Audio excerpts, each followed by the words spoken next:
So hello everyone. তো আজকে আমি যাব আমার ভাইকে সঙ্গে করে নিয়ে নার্সারি দেখতে। তো প্রথমেই দেখো এখানে গাড়িটা বন্ধ হয়ে গেছিলো, তো একটু প্রবলেম হচ্ছিলো, তো তাই তো আবার গাড়িটা স্টার্ট করে আমরা বেরিয়ে পড়েছিলাম। তো সেখানে গিয়ে দেখছি নার্সারি বন্ধ। খুব ভালো কথা, দেখে তো আনন্দে কি বলবো, পাগল পাগল মনে হচ্ছিল।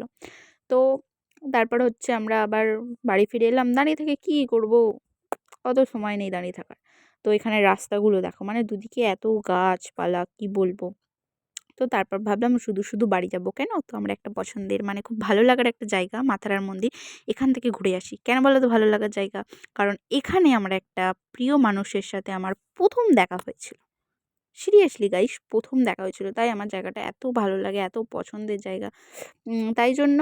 আর এমনিতেও জায়গাটা খুব সুন্দর, খুব নিরিবিলি, খুব শান্ত। যাদের শান্ত জায়গা খুব পছন্দ না, তাদের খুব ভালো লাগবে। আর এখানে একটা শিবের মন্দির ছিল আর একটা মা তারার, যেখানে মা সেখানে তো বাবা থাকবেই, তাই না?